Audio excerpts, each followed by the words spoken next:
Hi everyone, my name is Pratik. Thank you all for coming today. Sorry for starting a little bit late, but this is the first town hall out of hopefully many out of my movement Gen Z votes. So I'm just going to start with a little bit of background about why I'm here, myself, and what I do. So I'm 17 years old and I'm a junior at Lake Highland.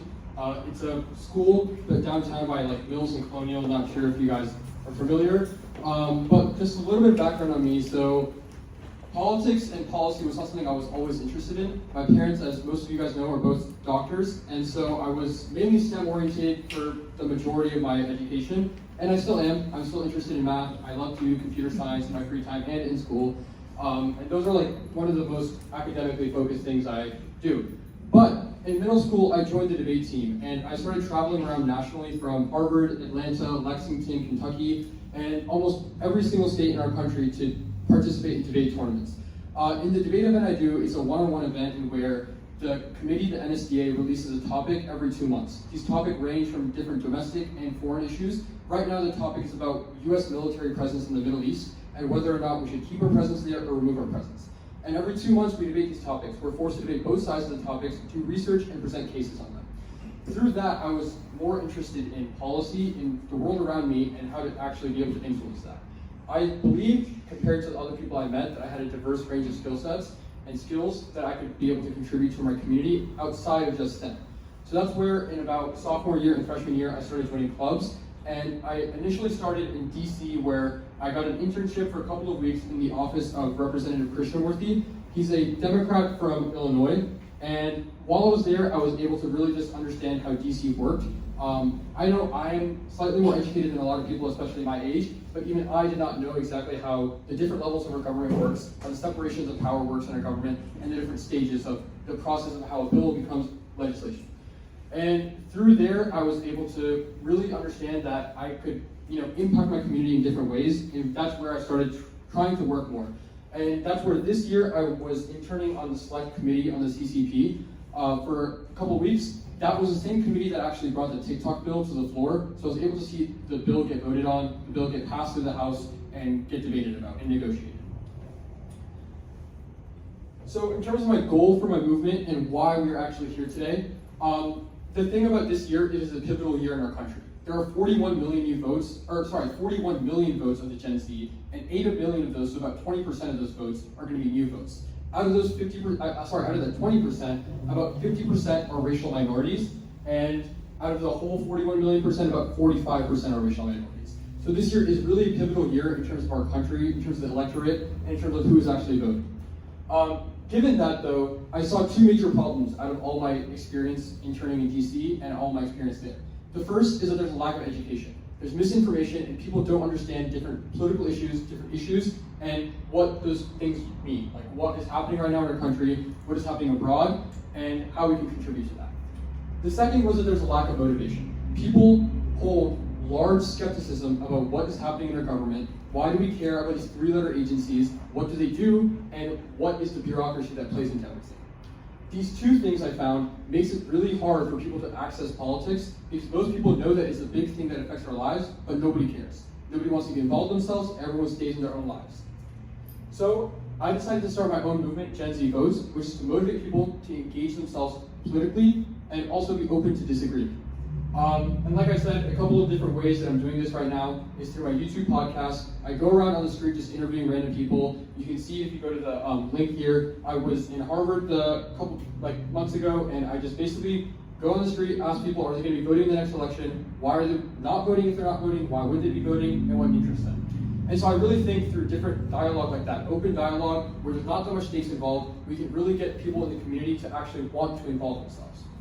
And regarding the lack of information, I founded my own organization called Educate and Enrich, and through my foundation, I'm trying to build the infrastructure necessary for different schools in our community and abroad to be able to access the higher level education needed to be involved in politics. Education starts at a low level and then builds up, so we really need different involvement in these different areas. You might also ask, what is the benefit of that in terms of politics? Well, if we look at different jobs and the different rates of, for example, inflation, right? In March, at the end of March, the inflation rate was about 3.5%. The long-term average in the country is about 3.2%. So it's about 0.3% increase in just that month, compared to, March and February compared to the previous months. And what you also see when you look at those different trends is when those numbers go up, what also goes up is unemployment, people leaving the labor force, and people not willing to be in the labor force. Specifically in my generation, there's a larger amount of people not wanting to go to college, not wanting to get the education needed to get a conventional job. Because of that, we see a lot of failure when it comes to the labor sector and different jobs. And that's another big reason why I really want to get education at the low level starting better than it is right now. I'm also doing my own app called Unite, where I try to get different information, bipartisan, doesn't matter the party, but it just has to be something that's accurate. Because right now there's a lot of misinformation and disinformation regarding political issues. And the last thing, which is this is the first one, is a town hall. I want in the future to be able to do bigger events almost every month at college campuses, at different campuses, and at different people getting involved, so we can really just get different viewpoints. With that being said, thank you all for being here. I'm going to open the floor to Pastor Brown. Pastor Brown has a life of service. He is involved in the Faith in Florida organization, and he has a lot to talk about to you guys today. So thank you for all listening, and here's a wrap.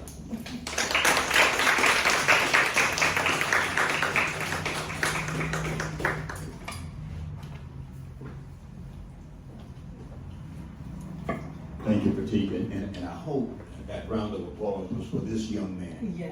not for me. Because we need more of our young people to take the stance that he is taking to get involved in protecting our democracy. And whether he know it or not, that is exactly what he is doing, protecting our democracy. My name is John Brown. I've been called a number of things. Coach John Brown, Mr. John Brown.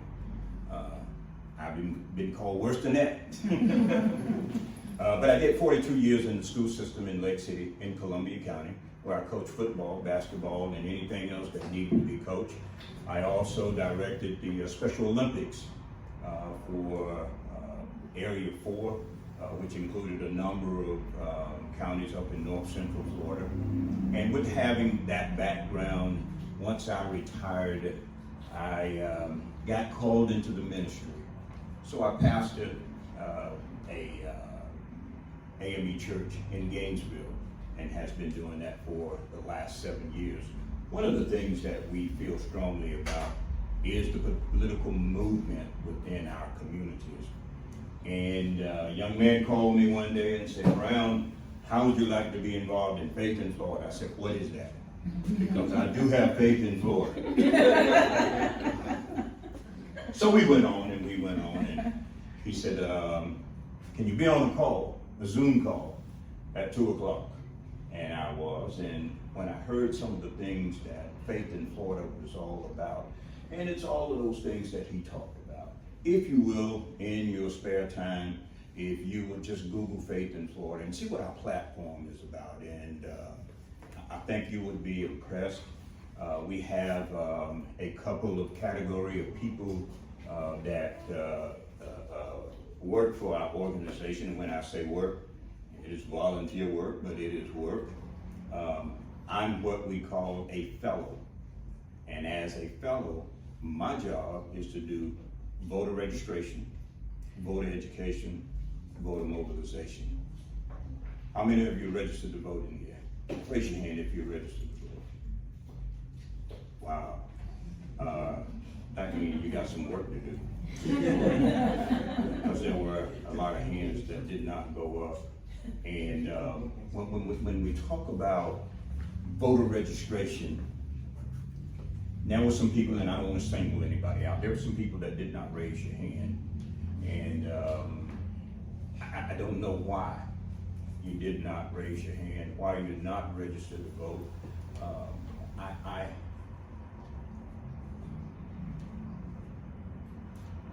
Being in the school system, the number of years that I was in the school system, I'm connected to a lot of counties. I live in Alachua County. Any Gators in here? Mm-hmm. Wow. No.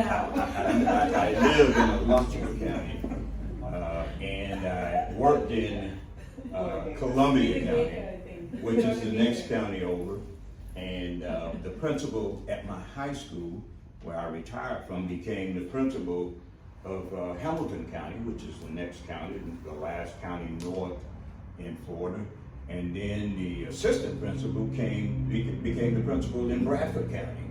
So what that gave me was a lot of opportunities to go into these schools to do voter registration. So I go into these schools and I do voter registration, similar to what he is doing. If you will you grab those cards back there? And if you will give everybody one on that table, you give everybody at least a couple of those cards. What I'd like for you to do with those cards, there's a QR code on the bottom of it. If you would just take that QR code and access it, you can right now find out your status for voter registration in the state of Florida. That QR code does not go to Orange County, it does not go to Alachua County, it does not go to Hamilton County, Miami-Dade, it goes straight to Tallahassee. And then it is trickled back to your particular county. So if you were to access one of those cards right now, you could, will you give her another card, please? You can right away find out your status in the state of Florida. That's what this card is all about. And what I would recommend to you, Pratik, what I would recommend to you is that when you are doing these, and I'll leave some of these with you, because the governor has gotten very particular about who can do voter registration. Because we're called a third party. And with third parties, there are a lot of fines out there. As a third party, if I were to take one of those voter registration forms and have you to register to vote here in Orange County, and I turn it in Alachua County, guess what? $5,000. Wow. Yeah. $5,000 they will charge Faith in Florida, who's gonna want their money from me for me making that simple mistake. Wow. But what does that do for people like he and I? It disencourages you from getting people to register to vote. And that's not what we want for our system. How many of you know at what age you can register to vote? Somebody tell me what age? 18. 18. See, that's what a lot of people think, but that's not the case. Oh. That's not. 17? No, look up the card. That's why I gave it to you. These cards are powerful. Oh, you can pre-register. You can pre-register at the age of 16. Wow. So, Reverend Brown, why is that important? It's important because if you, anybody in here 16? Anybody 17? Yeah, are you registered? No. Oh, yeah, you got one. You got one. But so let me tell you why that's important. That's important because at least 29 days before any election, you can register to vote. If you get into that 29-day period, you can't register to vote. But if you're at age 16 or age 17, go ahead and register. You're in the system already. So now that does not apply to you. You can vote. 16, remember that. Age 16, you can register them to vote. At age 17, you can register them to vote. At age 18 is when they get that opportunity to exercise their right to vote. You know that you have to be a Florida resident, and I do a lot of work with returning citizens. You might call them felons, people that have been incarcerated and back into our system, but we call them returning citizens. A lot of them don't know that if they have paid all of their, whatever they owe the government, they can register to vote. Don't know if you remember a case that went throughout the state of Florida. Our supervisor of election allowed some people who were returning citizens. She didn't do it. Her office allowed them to register to vote, and they had not paid their penalties. And they still have a lawsuit against her. So what is that saying? It's saying to people that if I'm a returning citizen, I don't need those kind of problems. So guess what? They're not gonna register to vote. I go into homeless areas. I go into areas where people just hang out. And I feel sorry for a lot of them because their philosophy is, why should I register to vote? Why should I vote? Because the system is still going to do whatever they're going to do. But what I tell them is, when you don't vote, guess what? Somebody else is deciding for you. And that should be, and I'm sure that will be, your platform. Get out there and register to vote. So as a fellow, and we do have the other category of people that we have that work in Faith in Florida is organizer. He would be an organizer, bringing this type of event together, this platform together. If you were to be involved with Faith in Florida, which you have your own standalone organization, that's good. But joining with an opportunity like Faith in Florida will help you in order to get your information out to people. And that's what organizers do for Faith in Florida. Faith in Florida, we cover the entire state of Florida. From Miami all the way up to Pensacola. We have at least 12 fellows, which are in the category that I am in. Again, I do voter registration, voter education, and voter mobilization. Voter registration is what this is all about. Voter education is a lot of what he has been talking about. All right, yeah, you're voted, you're registered to vote. You turn 18, now what? Are you going down on election day and vote? Sometimes we come up with all kinds of excuses of why we can't do it. But normally the polls are open from 7 in the morning to 7 in the evening. How many hours is that? Mathematician? Yeah. Yeah, that's enough time that you should be able to get there to vote. Voting is very important. My wife, this is not why I am in democracy, because my wife won her first election in 2012. And whenever I talk to young people in the school system to try to let them know how important it is to exercise your right to vote, I let them know of a personal experience, a personal story of mine. My wife came home one day. My wife is a speech therapist, 38 years, and she decided that she didn't want to do it anymore. I said, honey, you need to get a job. Now, it wasn't funny to her.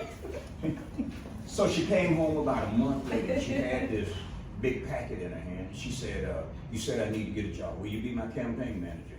I said, campaign for what? She said, I'm running for city commission. I said, what? She said, I'm gonna run for city commission.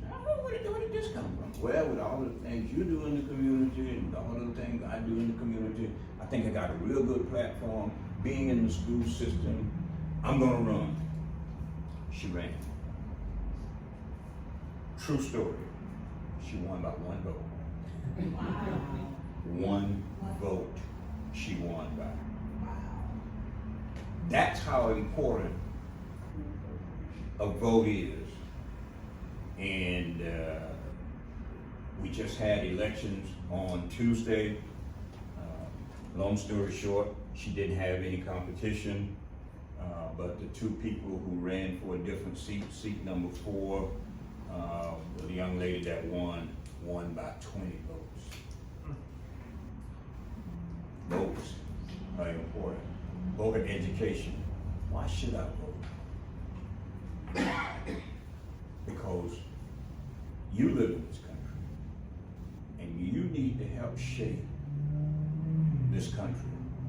You can't let other people decide for you how your life is going to be run. Look at all the issues that are out there right now. And there are a lot of them. He addressed one of them. Conflict in the Middle East. It's a lot of things. Women's rights. There are a lot of issues that are out there. And when you don't register, and then you register and don't vote, you're not helping the situation at all.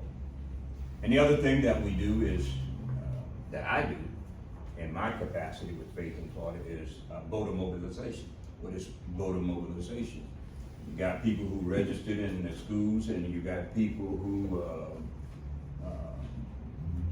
have the right to vote now, but they don't want to vote.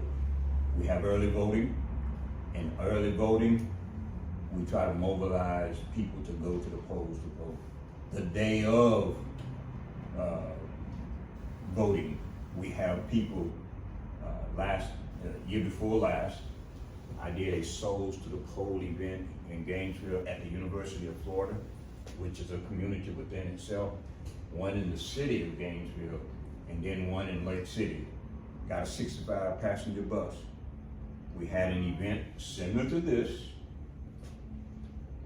did what we're doing right now, took those people and put them on that bus to go to the polls to vote, doing early voting. That's voter mobilization. So where do we go from here? We can talk until we can't talk anymore, but it's a decision that you have to make. If I'm not registered to vote, am I going to register to vote? If I'm registered to vote, am I going to go out to vote?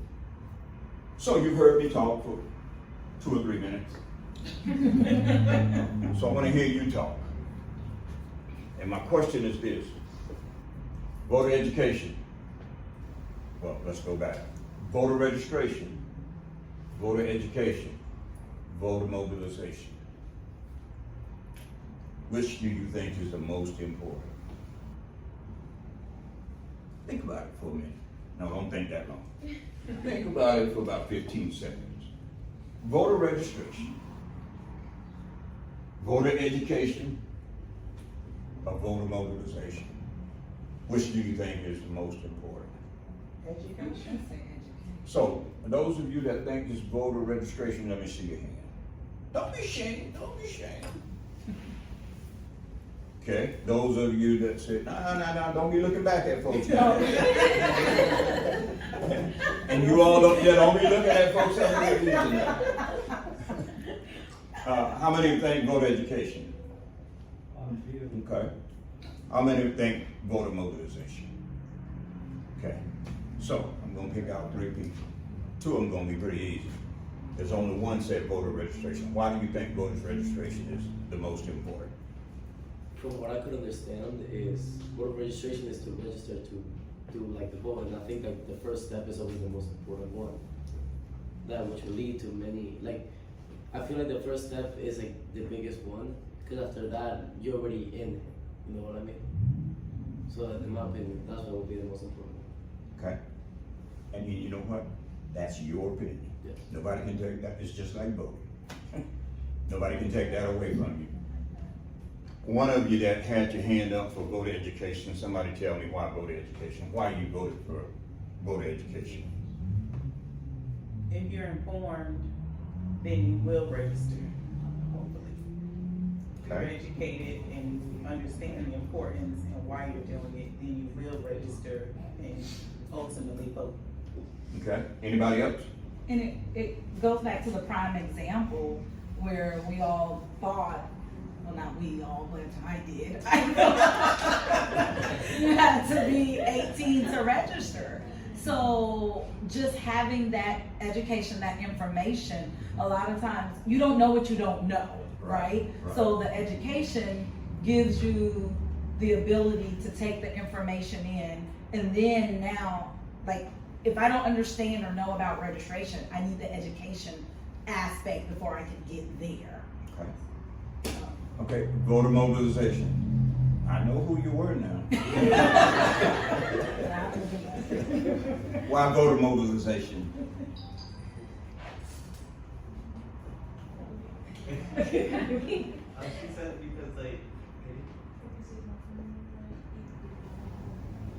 because if you don't go. She tries to say the whole point of everything, education, everything is to do it. You know, because you can be educated, you can do got all the knowledge, but you at the end, you never do it. What is the point? Absolutely. And you know, there's no right or wrong answer here. There's one key word that I said, and that's most. Which one do you think is the most important? I agree with you. If you're not registered to vote, I don't care what you think. You can't go, they're not gonna let you in there. The question is, it's like, you want to win a lottery, but you don't buy a ticket, so how do you win a lottery if you don't buy a ticket? Yeah. And I had the same dialogue with about 250 pastors and people in a meeting in Jacksonville. And we debated this for, and we're not gonna do that today. we debated this for an entire hour. Wow. And one of the key things and we're going to go to education, one of the key things that came up was in Jacksonville, the sheriff race was going on, and there was about 330,000 people registered to vote. But a big portion of them didn't go out to vote. And the person that they didn't want to have the seat won the seat.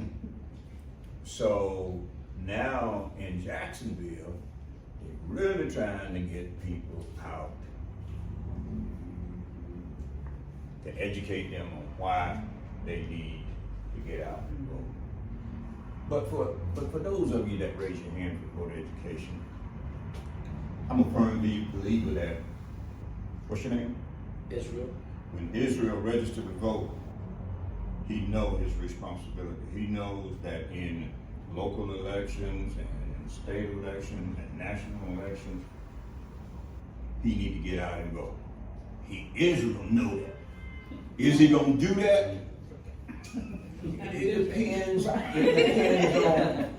how things go about in his life and how he feel about politics and whether or not he should go out and vote. So those people that are registered to vote that don't go out to vote, is Reverend Brown gonna be able to make them go and vote? Is Reverend Brown gonna be able to influence them to go out and vote when they've already made up their mind that this is the way it's gonna be?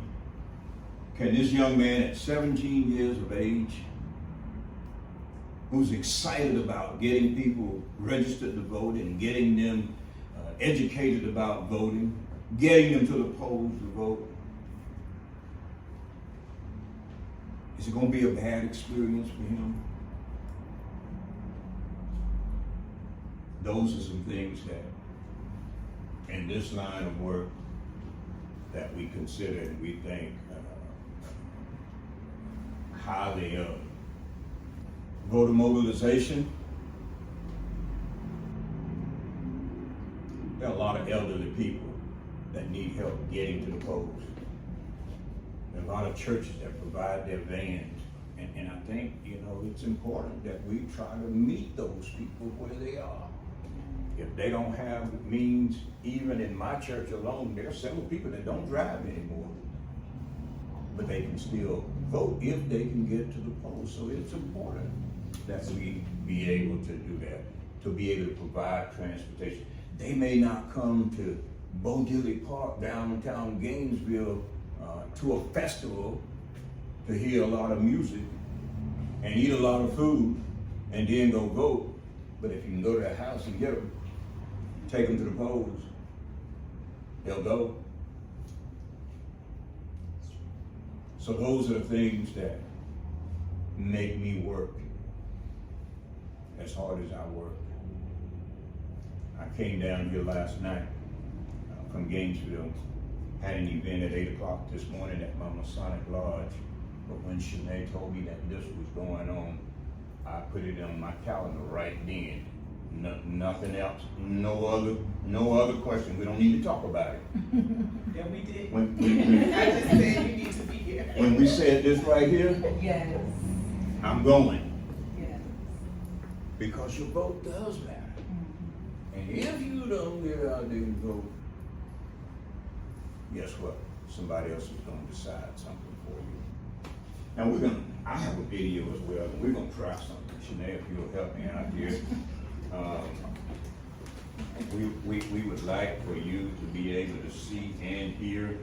And this is a 3-minute, won't be long, a 3-minute video that I use inside of the schools when I go to schools.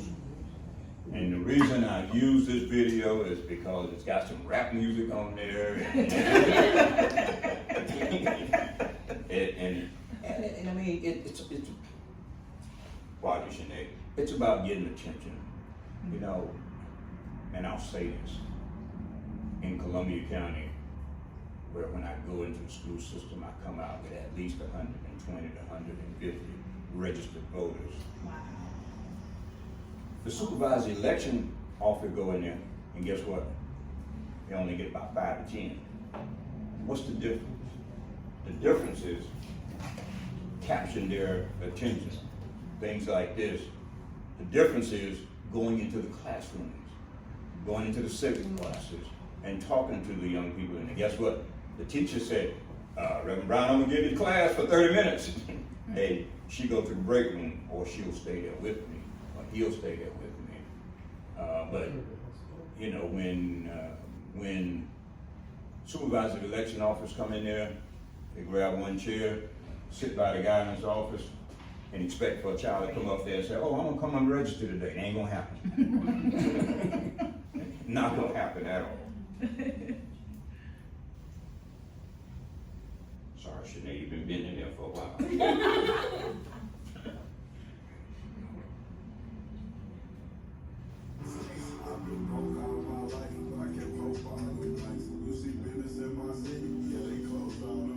I was just riding down Salem on the damn potholes. I can't drive. I know y'all can fix it faster, but I know y'all won't try. Don't nobody care about us, and that's why I'm voting. Voted for Obama back in 2012. I remember that's when I had hope. He was saying yes we can, and everybody got less food stamps. When I turned 21, I was still broke. I'd never vote again. I don't think I ever had a president make my life better. Did it out on my own, and a politician never do a nice gesture. I don't even know the man. I might never see him one time ever. Tell me how she gon' help the city. What I'm supposed to do, write letters. What I'm supposed to do, blame Trump. He ain't never really gave a fuck. Ain't nobody raised minimum wage. None of these jobs pay enough. I think they just wanna keep us broke. Cause they ain't putting nothing in place for us. This how all my people feel, but we gotta learn. We complain enough. Let me change it up. Everything I just said, everybody I know be the same way. See, they don't wanna see us vote, and we never do. So we see the same thing. But all our votes really do count, and they'll never really let us show. So now I'm finna break it down, cause if I don't, you will probably never know.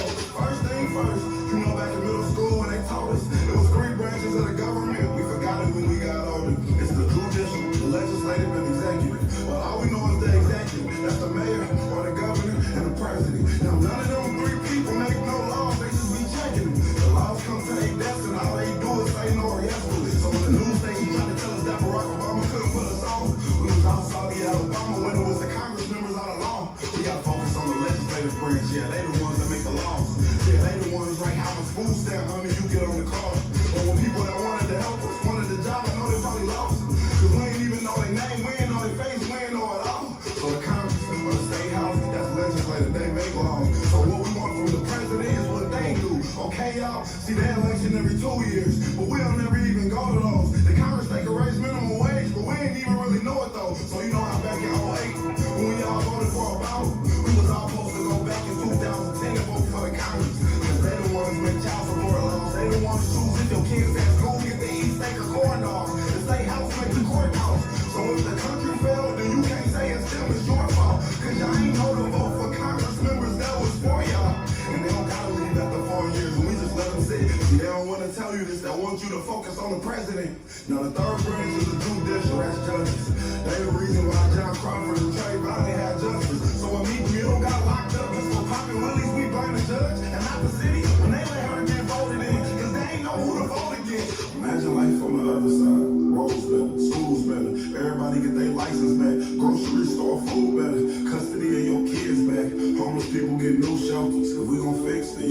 We gotta start with them two letters, me and you. Somebody told us that the government wanna keep us broke, but the only reason why those people in the government is cause we ain't vote. And I ain't talking about the president, I'm talking about the ones we ain't know. See, they was gonna try to keep it low, but it's gonna hurt them when they see the pros. Every time you stay home, someone is making a decision about you. Making decisions about the air you breathe, the water you drink, the food your kids eat, and how much money you bring home every 2 weeks. So every time you sit out an election, every time you don't show up because you think it doesn't matter, someone else is happy that you didn't show up, so they can make that decision for you. Vote.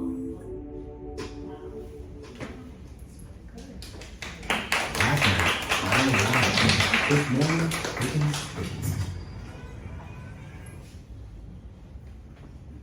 YouTube, it's free, use it. So what do you think? Any comments? Go I do ahead. have a comment, so Shane, why do you keep going? I don't consider myself young anymore, but I'm not old. But I invited the president of Big Brothers and Big Sisters of Central Florida, and he was not able to attend, but I did have a conversation with him, and we discussed, why aren't Gen Z voting? What's the issues? And he said that when he is out talking to high schoolers and students, their main issue is similar to what was said in the video, is they don't think change is gonna happen. So in their mind, if nothing's gonna happen, why go out and vote? So that was one of the concerns. And the second concern is, when it comes to local elections, they only hear about these people, politicians, or see them when it's time for elections. Where are they after they've won? You don't see them as much. They're not coming into the schools. They're not coming to where these kids are, but more so, you gotta go to them wherever they're speaking. So I just wanted to mention two things that was said by the president of Big Brothers and Big Sisters as to why Gen Zs are not getting out to vote and voicing what matters to them. They don't think they're heard. They don't think things are going to change, and from the local level, they only hear or see the politicians at time to vote and no other time. So, and I don't know, Pratik, if you have any comment regarding that. One thing I wanted to touch on from what you were talking about, also the video, was the idea that when you adopt your own individual perspective that your own vote doesn't matter, it seems like logical to start, right? A commonly referred problem in philosophy is the idea of the tragedy of commons. This refers to a situation in which a person in a community is incentivized to take an action that will be ultimately harmful for the people around them due to personal incentives. In this situation, it's kind of the opposite. The common example is like someone overfishing. They don't care about the other fishermen in the lake, so they start fishing more. Other people lose things they can bring home each day, and ultimately it results in a net negative. In this situation, it's kind of the opposite, right? You should think about the ideas and the choices you make in the terms of if every other person within your community was to adopt the same mindset. On an individual level, one vote, like you said, actually does matter, and it does change elections. But on a larger scale, you might be right that one single vote is not going to make or break a majority of elections. But it's about the mindset you adopt when you choose to act on the decision and that mindset. When you choose to adopt that mindset, you are also saying that it's legitimate for everyone else around you to adopt the same mindset. When that happens, no one does anything. And that's why ultimately that logic doesn't make sense. And so that's one thing I just wanted everyone to think about, because even on a logical level, it doesn't make sense. Emotionally, you might be like, yeah, maybe one vote doesn't matter. At the end of the day, who cares, right? I don't want to take my time. And you might be like, yeah, logically it doesn't make sense. It's one vote, right? Well, even like mathematically, logically, any types of argument you want to make, it makes no sense to adopt a mindset that because on one individual vote won't matter. And, right. That's what I wanted to touch on. But, okay. So, there's a small story, and I think many of you all know this, and you can stay here with me. So, common thing is, it's an old Indian tale, but this is a very important thing. There is the lack of milk in the community. okay, in a small village. So everybody says we need to save milk. Why don't everyone contribute a cup of milk in this big jar or a cauldron and go from there, right? So everybody says, okay, the town mayor, or right now the mayor. Back then it was like the chairman or the president says, all of y'all have to provide 1 cup of milk from your homes into here, into this cauldron. Guess what happens? One person there says, my vote doesn't count, right? That's what we're trying to talk. They say, let's pour a cup of water. Okay, does it matter? Because in the whole big, huge cauldron of milk, 1 cup doesn't matter. So the next day they go open up and see what happens. The whole cauldron is just water. There's no milk at all. So basically everybody said, my vote doesn't count. And that ended up having a big chaos. So that's exactly, every vote counts. One more thing I wanted to talk about also was the current state of things that are happening, especially abroad. If anyone is looking at the news, especially like today and yesterday, we just found out that Iran is planning to strike Israel. And regardless of what you ever think about the situation, it shows that like, despite, you might not see exactly what your vote is doing, but we definitely know, especially Trump's recent campaigns, and whether or not you think about either the president, they do have radically different approaches to Middle East policy. And so that is one definitive area that you can definitely see within the next year what will happen, what will change in the context of what we decide to do in that situation. The Iranian strikes are not supposed to be against US forces, but again, as we know, the world is ever globally evolving, it is interconnected, and every country is involved with the affairs of another country. Things that one country does to another will affect us in some way. And so, if you don't see just change domestically, there's definitely 100% a difference when you're making when you vote for a president as the chief of, our military. So that is just one area, but you could list different areas, but again, like Mr. Brown said, at the end of the day, it's, you really just have to take action, like you said, right? You need to take the baseline of just, I'm gonna vote this year, we'll see what happens, even if I'm not that confident, let's do it. And so you can know as much as you want, you can think about it as much as you want until you actually do it. And so that's what I want to leave you guys with. I don't know if you were continuing anything you were cut off, but I want to continue. I just have a couple other things. When I asked who all was registered to vote in here, there were some people that did not raise your hand. Is there anyone that's willing to share with the group why you're not registered to vote? So we have some Gen Z here. Let's say Anna or anyone, not calling out names. Do you want to vote? Don't call out him. He didn't know that.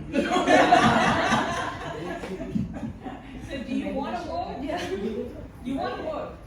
Yeah, sure. Yeah. You're registered or not? No. Oh, you're not registered. Being honest, I just thought about like the age of 18, which is what I never really thought about registering yet since I'm 17. Okay. Anna, you want to go up and talk? Yeah. Come.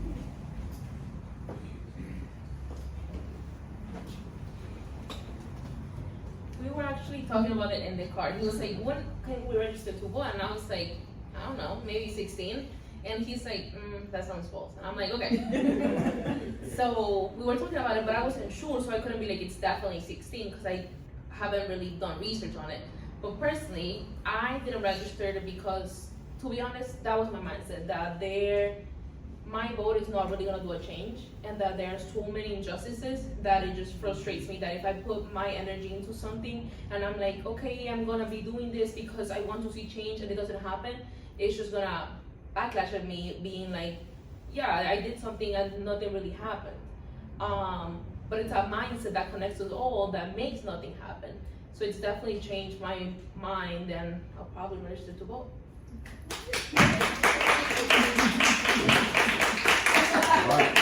Welcome to the club.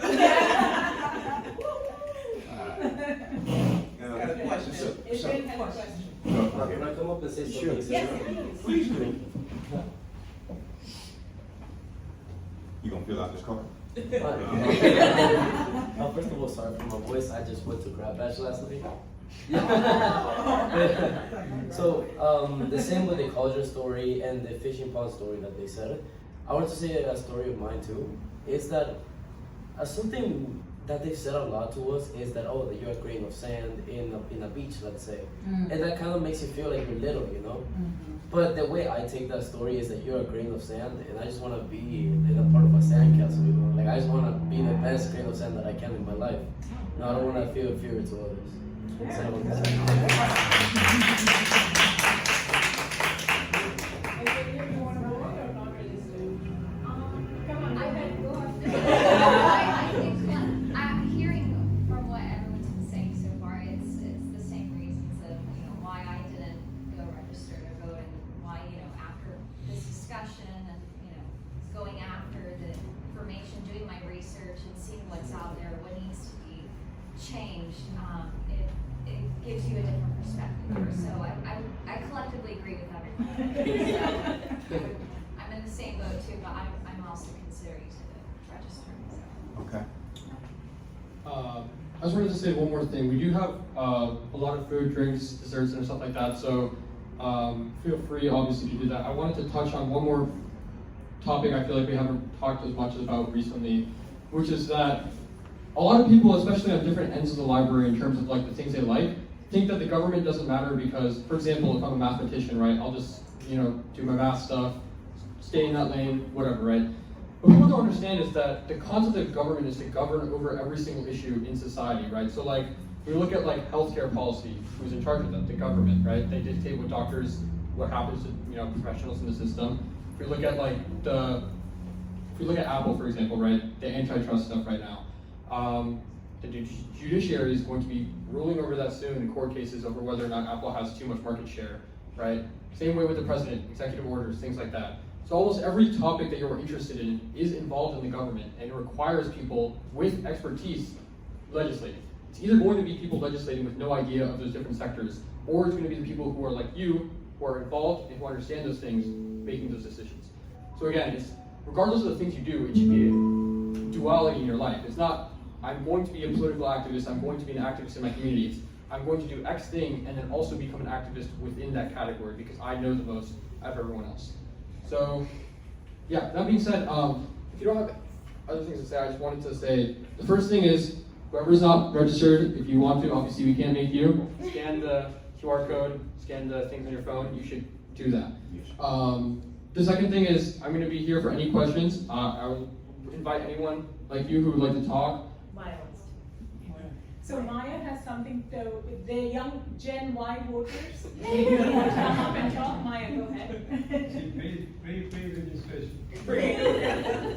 So I was really motivated by the speech, and even though I'm too young to vote, when I become 16 years old with the help of my brother, I will vote.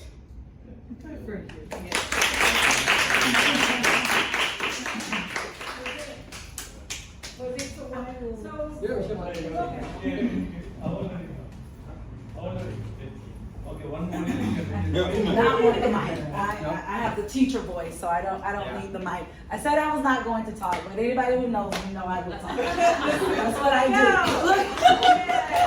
So one of the things, this is for you, Pratik, just to say thank you for doing this. I am a registered voter. I vote in not just the big elections, the local elections as well. But what this town hall has done for me was just to give me more insight of not to be as selfish. Because I feel like, oh, I cast my vote, I wear my sticker, job done. But now I understand the importance of being the activist and getting others involved. So this is sitting with me in terms of what more can I do to get others to get registered, to change their mode of thinking. So if you ever want to stop by our school, where we have like 220 kids, so that's over 220 families where you can set up a table, you can have the opportunity to discuss. And in that situation, it's a large Hispanic population, so really getting them to understand that their vote does matter. So that's the one thing I'm willing to, be able to at least support you in.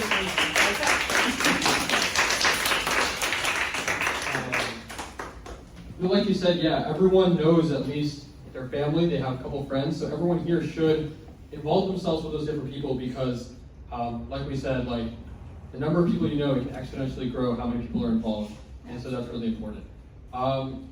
Another thing I want to talk about, unless anyone has a question, is a different strategy as well that I would invite everyone else to consider. And, people might disagree, but as a person who does debate, I think I found often that people want to assert their views, but they don't want to defend them. So I know a lot of people are very scared of debating, very scared of arguing, and very scared of defending the positions that they create, which is fine. It takes a little bit of time getting involved within the community, within your own, knowing yourself. But I would really suggest that people should start being open to debate. Debate should not be something that you're a little bit annoyed about when it occurs. You should be happy that someone is disagreeing with you, and you should be happy that someone is almost mad at you for having a different view. People have different viewpoints because they are trying to achieve, for the most part, what is good for society. We disagree about what it tends to mean, but we don't have to. And so debate is one of the biggest avenues that I found that, especially in a structured debate event, right? You are literally forced to reconcile with the fact that you lost a debate after you lose it because you find out the decision a couple minutes after the debate ends, right? So for me at least, I'm in a room, I debate for an hour, the judge decides, I hear the feedback, and I'm forced to reconcile with the fact that I was either I lost or that I was not able to persuade someone of my viewpoint, right? And so that it really does change how you relate to the world around you because it takes your knowledge and makes it a step further, right? You go from understanding the world, understanding your own positions, to actually realizing that it's more complex and intricate than what you thought on a surface level. And so that's another strategy I would really love to see people get themselves involved with, and yeah, so.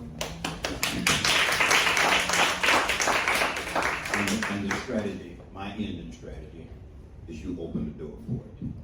How can you help? That ought to be everybody's question before you leave here. How can you help? If you will hand those out, I know you already handed some out. If you are on a job, if you live in a house with other people that may or may not be old enough to vote, what I do with this QR code is I put it on my phone. And when I'm talking to people, young people, people who have not voted, once we get into the conversation, I will share this QR code with you and say, access. Did anybody access this QR code since you've been in here? Tell me what you saw on it. Tell me what you saw on it. I just made sure I registered a while ago. I just wanted to make sure it's working. Right. Exactly. It works. Yeah. And I'll tell you what the first thing it does is it gives you your status. Those of you that's registered to vote, did you know that if you don't vote in 2 elections, they purge you from the voters registration list? Let me tell you, folks. Wow. Let me tell you. I work 7 different counties. In 7 different counties, I have about 350,000 people who've been purged from the list and didn't even know it. Wow. I remember I have a question for you. So, what in a cycle do you have to vote in anything, any of these local elections? The general election for sure. Yes, yes. If you don't vote in 2 of the general elections, unfortunately, they don't worry about the local elections.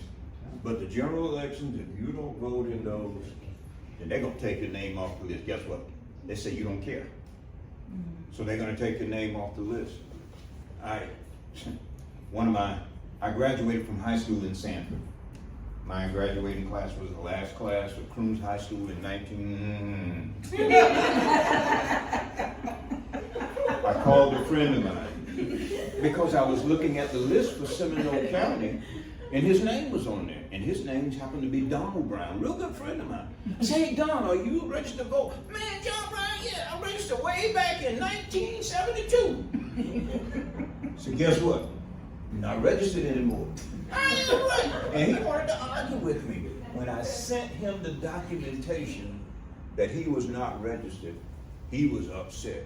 Nobody told me. Well, guess what? When he registered, he was in Seminole County.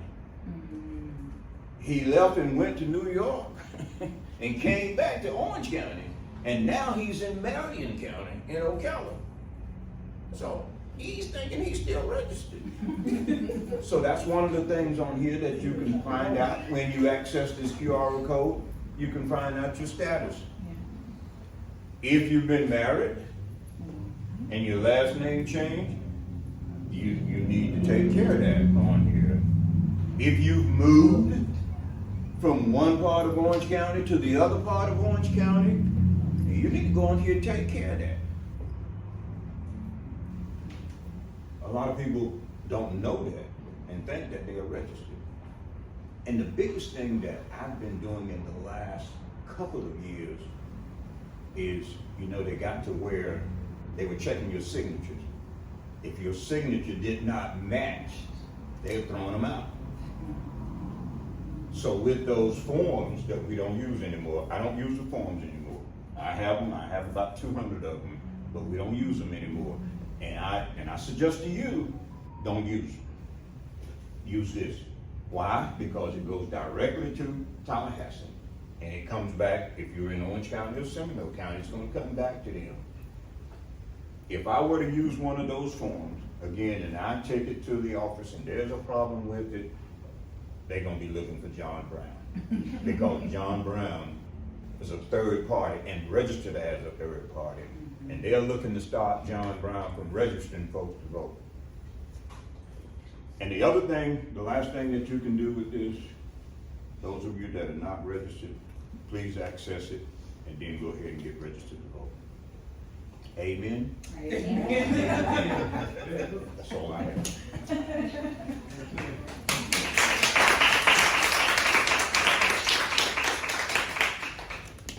Yeah, thank you so much.